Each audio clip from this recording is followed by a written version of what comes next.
2001లో గుజరాత్ లో పెద్ద భూకంపం వచ్చింది. ఆ తీవ్ర భూకంపం వల్ల ప్రజలు చాలా ఇబ్బంది ఎదుర్కొన్నారు. అప్పుడు పవర్ లో ఉన్న బీజేపీ పార్టీ ఈ నేచురల్ డిజాస్టర్ ని మేనేజ్ చేయడంలో, అలాగే ప్రజలకు వసతులు కల్పించే పనుల్లో విఫలమయ్యింది. దానివల్ల ప్రజల్లో బీజేపీకి ఫుల్ గా నెగిటివిటీ వచ్చేసింది. బీజేపీకి తర్వాత ఎలక్షన్స్ లో ఎవరూ ఓటు వేయరు అనే సిచ్యువేషన్ కి వెళ్లిపోయింది. దానితో బీజేపీ జాతీయ నాయకులైన వాజ్పేయి గారు అప్పుడు పవర్ లో ఉన్న సీఎం ని తీసేసి ఆ ప్లేస్ లో ఇంకో వ్యక్తిని కూర్చోబెట్టారు. ఆయన మరెవరో కాదు, నరేంద్ర మోదీ గారు. అండ్ ఆయన సీఎం అయిన సంవత్సరంలోనే ఓడిపోద్దనుకున్న బీజేపీ పార్టీ భారీ మెజారిటీతో నెగ్గింది. అంతలా చేంజ్ అవ్వడానికి ఆయన ఆ ఒక్క సంవత్సరంలో చేసిందేంటి? అండ్ ఎందుకు వాజ్పేయి గారు ప్రత్యేకంగా మోదీ గారిని సీఎం కుర్చీలో కూర్చోబెట్టారు? అసలు ఒక టీ షాప్ లో టీ అమ్ముకునే స్థాయి నుంచి ఈ రోజు ఇండియా పీఎం గా ఇంటర్నేషనల్ రేంజ్ కి ఎలా ఎదిగారు? ఇలాంటి అన్ని విషయాల గురించి ఈ రోజు వీడియోలో తెలుసుకుందాం. అంతకంటే ముందు మీరు ఇంకా నా ఛానల్ ని సబ్స్క్రైబ్ చేయలేదంటే సబ్స్క్రైబ్ చేసి చూసేయండి. దీనివల్ల నేను ఇలాంటి మరిన్ని వీడియోలు చేయగలుగుతాను. So without any delay let's get into the video.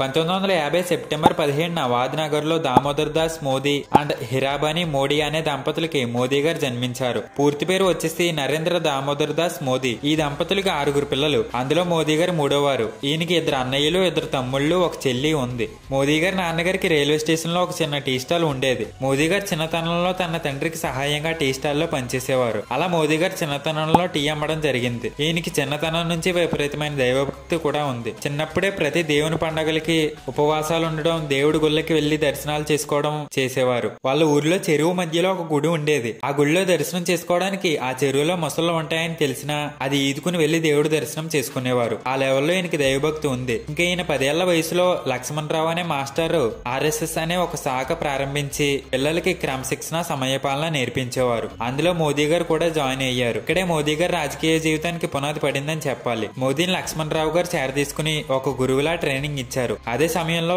ఈ ఆర్ఎస్ఎస్ కి సంబంధం ఉన్న భారతీయ జనసంఘ అనే పొలిటికల్ పార్టీతో పరిచయం ఏర్పడింది. దానివల్ల మోదీ గారికి ఒక నాయకుడు ఎలా ఉండాలో, మంచి వక్తగా ఎలా మాట్లాడాలో తెలిసింది. అలాగే లీడర్షిప్ క్వాలిటీస్ అలవాటయ్యాయి. దేశ స్థితిగతుల గురించి, రాష్ట్ర స్థితిగతుల గురించి, అలాగే రాజకీయాల గురించి అవగాహన ఏర్పడింది. మరోపక్క స్కూల్లో చదువుకుంటూ స్కూల్లో ఏ ప్రాబ్లమ్స్ వచ్చినా తను ఒక లీడర్ లాగా ఉండి ర్యాలీలు, ఉద్యమాలు చేసేవారు. ఎవరైనా టీచర్ సరిగ్గా చెప్పకపోతే మరొకరిని మార్పించే వరకు పట్టేవారు. ఇలా ఒక లీడర్ లాగా 10th పూర్తి చేసిన ఈయనకి 10th తర్వాత వాళ్ళ అమ్మగారు పెళ్లి చేయాలని ఫిక్స్ అయ్యారు. అప్పుడే పెళ్లి అంటే ఆశ్చర్యపోకండి, అప్పట్లో బాల్య వివాహాలు చాలా కామన్. అయితే అప్పటికే మోదీ గారికి సరిగ్గా ఊహ కూడా రాని వయసులో, అంటే తనకి 5 ఏళ్ల వయసులో 3 ఏళ్ల వయసున్న జసోదాబెన్ అనే ఆమెతో నిశ్చితార్థం జరిపించారు వాళ్ళ అమ్మగారు. ఇప్పుడు ఆమెతోనే మోదీ గారికి వివాహం జరిపించారు. నిజానికి ఈ పెళ్లి మోదీ గారికి అసలు ఇష్టం లేదు. ఈ పెళ్లనే కాదు, అసలు పెళ్లి అంటేనే మోదీ గారికి ఇష్టం లేదు. పెళ్లి తర్వాత మోదీ గారి భార్య గారు మోదీ ఇంటికి వచ్చారు. అప్పుడు మోదీ గారు జసోదాబెన్ గారితో ఇలా అన్నారు: నాకు ఈ పెళ్లి ఇష్టం లేదు. నేను దేశమంతా పర్యటిస్తాను. దానివల్ల నేను ఈ సంసార జీవితానికి న్యాయం చేయలేను. నేను నీకు తోడుగా ఉండలేను. నువ్వు ఇంకా చిన్నపిల్లవే కాబట్టి నువ్వు ఇంటికి వెళ్లిపోయి బాగా చదువుకుని వేరే ఇంకొకరిని పెళ్లి చేసుకో అన్నారు. అలా చెప్పడంతో ఆమె వాళ్ళ పుట్టింటికి వెళ్లిపోయింది. కానీ ఇప్పటికీ ఆమె వేరే పెళ్లి చేసుకోలేదు. మోదీ గారిని భర్తగా అంగీకరించి ఒక సాధారణ జీవితం గడుపుతున్నారు. అయితే అప్పట్లో మోదీ అమ్మగారు మోదీ గారికి చివాట్లు పెట్టినా అమ్మకి తన మనసులో ఉన్నదంతా వివరించి నచ్చ చెప్పారు. ఆ సమయంలో మోదీ గారు వాళ్ళ అమ్మతో, నాకు ఇంట్లో ఉండడం ఇష్టం లేదు, నాకు దేశ పర్యటన చేయాలని ఉంది, అప్పుడప్పుడు ఇంటికి వస్తా కానీ బయటికి వెళ్లి అన్ని అన్వేషించాలని ఉంది అని తన 17 ఏళ్ల వయసులో ఇంటి నుండి బయటకు వచ్చేశారు. అలా బయటకు వచ్చేసిన ఈయన ఎన్నో ఆశ్రమాల్లో, గుళ్ళల్లో గడిపేవారు. ఒక సంవత్సరం తర్వాత ఒక స్వామీజీ దగ్గరికి వెళ్లి సన్యాసం తీసుకోవడానికి స్వామీజీని అడగగా అప్పుడు ఆ స్వామీజీ, నీకు ఇంకా సన్యాసం తీసుకోవడానికి వయసు రావాలమ్మా అని చెప్పారు. దాంతో ఈయన హిమాలయాలకు వెళ్లి ఎంతో మంది మునులని, పీఠాధిపతులని కలిసి ఎన్నో నెలల పాటు ఆశ్రమాల్లో గడపడం చేసేవారు. అలా హిమాలయాల్లో 2 సంవత్సరాలకు పైగా ఉన్నారు. ఆ సమయంలోనే ఆయనకి మానవ సేవే మాధవ సేవ,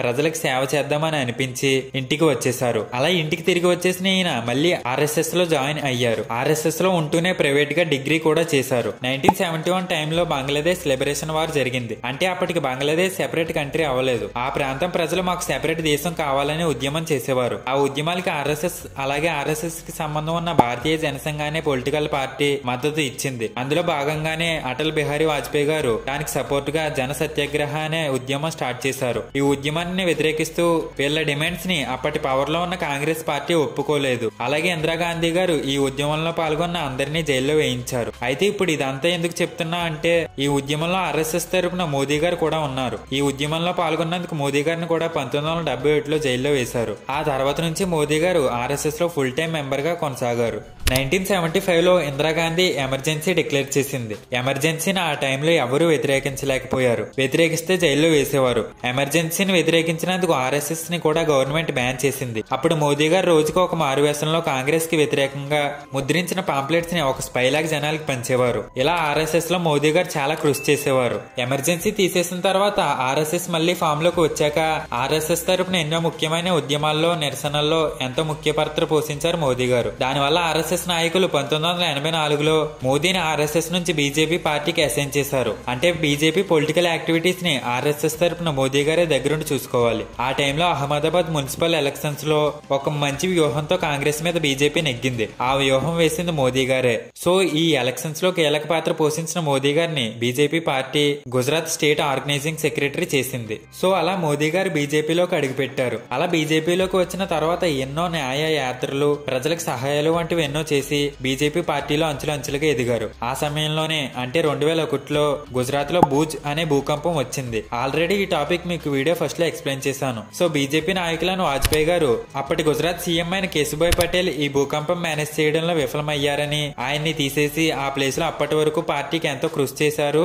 అలాగే ఎలక్షన్స్ లో నెగ్గడానికి మంచి ప్రణాళికలు వేస్తారు అన్న ఉద్దేశంతో మోదీని ఆ 1 year పాటు సీఎం గా కూర్చోబెట్టారు. అండ్ మోదీ సీఎం అయిన తర్వాత ఈ భూకంపాన్ని చాలా చక్కగా మేనేజ్ చేశారు. అలాగే అప్పుడు జరిగిన హిందువులు ముస్లింల అయోధ్య గొడవలో కూడా మోదీ హస్తం ఉందని కాంగ్రెస్ నిందలు మోపగా దాంట్లో మోదీ హస్తం లేదని 2002లో కోర్టు తీర్పిచ్చింది. దానితో మోదీకి ఇంకా అభిమానులు పెరిగారు. తన పదవిలో ఉన్న సంవత్సరంలో ఎంతో అభివృద్ధి చేశారు. ఎంత అంటే మరలా ప్రజల్లో 90% మంది ఆయనకే ఓటు వేసి సీఎం చేసుకున్నారు. అలా గుజరాత్ కి 12 సంవత్సరాలు సీఎం గా పనిచేశారు. పనిచేసిన 12 సంవత్సరాల్లో గుజరాత్ ని చాలా డెవలప్ చేశారు. ఆ రాష్ట్ర జీడీపీని, ఎకానమీని పెంచారు. అలాగే ఆ రాష్ట్రాన్ని ఇండస్ట్రియల్, ఇన్ఫ్రాస్ట్రక్చర్, అగ్రికల్చరల్ ఇలా అన్ని సెక్టర్స్ లో ముందుకు తీసుకువెళ్లారు. అలా గుజరాత్ ని ఎంతో బాగా డెవలప్ చేసి బీజేపీ పార్టీలో ముఖ్యమైన నాయకుడిగా ఎదిగారు. సో అలా 2014లో ఆయన కాంగ్రెస్ ని వ్యతిరేకిస్తూ దేశమంతా బీజేపీని ప్రమోట్ చేస్తూ బీజేపీ పార్టీ అధికారంలోకి వస్తే ఏం చేస్తుందో చెప్పి అందరికీ దగ్గరయ్యారు. అలా 2014 ఎలక్షన్స్ తర్వాత అత్యధిక మెజారిటీతో మన దేశ పీఎం అయ్యారు. ఇంకా ఆయన పీఎం అయిన తర్వాత ఎన్నో గొప్ప పనులు చేశారు. మన ఇండియా వరల్డ్ లో బెస్ట్ కంట్రీ అవ్వడానికి ఎంతగానో కృషి చేశారు. ఈయన సీఎం గా ఉన్నప్పుడు ఈయన మీద ఉన్న మత కలహాల గొడవల కారణంగా అమెరికా గవర్నమెంట్ ఈయనకి అమెరికా దేశం వచ్చే పర్మిషన్ లేదని ఈయన్ని బ్యాన్ చేసింది. కానీ ఈయన పీఎం అయ్యాక ఈయన్ని అమెరికాయే రండి అని పిలవడం జరిగింది. ఈయన పీఎం అయిన తర్వాత చేసిన కొన్ని ముఖ్య పనులు చూస్తే నోట్ల రద్దు, జీఎస్టీ అమలు చేయడం, సర్జికల్ స్ట్రైక్, ఎంతో మంది నాయకులు తీయడానికి భయపడిన ఆర్టికల్ 370ని రద్దు చేయడం, అయోధ్య ఇష్యూ క్లియర్ చేయడం, కరోనా టైంలో దేశాన్ని ముందుండి నడిపించడం, ఇలా ఎంతో కృషి చేశారు. ఇలా ఈయన పీఎం అయ్యాక దేశం డెవలప్మెంట్ కి ఎంతగానో కష్టపడ్డారు. ఇంకా ఇటీవలే ప్రాణ ప్రతిష్ఠ జరిగిన రాములవారి ఆలయం అయోధ్య మనకి దక్కడానికి మోదీ గారి కృషి చాలానే ఉంది. అయోధ్యని ఎంతో గొప్పగా, ఎంతో అందంగా కట్టారు. ఇంకా ఎప్పటికీ పనులు జరుగుతున్నాయి. మొన్న ప్రాణ ప్రతిష్ఠ రోజు దేశం అంతా కూడా రామమయం అయ్యింది. దానికి కారణం మోదీ గారే. ఆ ప్లేస్ లో బాబ్రీ మసీద్ ఉండేదన్న కేసుని గెలిచి అది రాముడి జన్మస్థలం అని ప్రూవ్ చేశారు. నిజంగా మోదీ గారు దీనికి చాలా సహాయపడ్డారు. ఎన్నో సంవత్సరాల పాటు దిగబడిపోయిన కాంగ్రెస్ ని ఓడించి 2014 నుంచి ఆ తర్వాత 2019 ఎలక్షన్స్ లో కూడా అత్యంత మెజారిటీతో నెగ్గి ఇప్పటికీ సక్సెస్ఫుల్ పీఎం గా కొనసాగుతున్నారు. బీజేపీని చూసి మోదీకి ఓటు వేసే స్థాయి నుంచి మోదీని చూసి బీజేపీకి ఓటు వేస్తున్నారు. మన దేశాన్ని ఎంతో ముందుకు తీసుకువెళ్లి అన్ని దేశాల ప్రెసిడెంట్లతో మంచి స్నేహాన్ని కంటిన్యూ చేస్తూ ఎటువంటి గొడవలు, కాంట్రవర్సీలు లేకుండా ఎప్పుడు ప్రజాసేవే చేస్తూ ప్రజాసేవ కోసం భార్యని, కుటుంబాన్ని పక్కన పెట్టి ప్రజల కోసమే ఒక్కడే 150 కోట్ల మందికి అండగా పోరాడుతున్నారు. దేశానికి పీఎం గా ఉన్న ఈయన ఆస్తి కేవలం లక్షల్లో మాత్రమే ఉంది. ఈయన కుటుంబ సభ్యులు కూడా చాలా సాధారణ జీవితమే గడుపుతున్నారు. ఎక్కడా ప్రధానమంత్రి కుటుంబ సభ్యుల్లా మనకి అనిపించరు. ఇలా దేశాన్ని ఎంతో డెవలప్ చేసి ఈ రోజు ఈ స్థాయిలో ఉన్నారు. సో టీఎంఏ స్థాయి నుంచి ఈ రోజు దేశ ప్రధాని స్థాయి వరకు ఈయన లైఫ్ జర్నీ మీకు ఇన్స్పైరింగ్ గా ఉందని ఆశిస్తున్నాను. మీకు ఈయన చేసిన మార్పుల్లో ఏ మార్పు అంటే బాగా ఇష్టమో, అలాగే ఈయన పథకాల్లో ఏ పథకం బాగా ఇష్టమో కమెంట్ చేయండి. ఈ వీడియో నచ్చితే లైక్ చేసి మీ ఫ్రెండ్స్ అండ్ ఫ్యామిలీకి షేర్ చేయండి. ఇలాంటి మరెన్నో ఇంట్రెస్టింగ్ అండ్ ఇన్ఫర్మేటివ్ వీడియోస్ కోసం నా ఛానల్ ని సబ్స్క్రైబ్ చేసుకుని బెల్ ఐకాన్ ఆన్ లో పెట్టుకోండి. నెక్స్ట్ వీడియోలో కలుద్దాం. అంతవరకు సైనింగ్ ఆఫ్. Bye bye.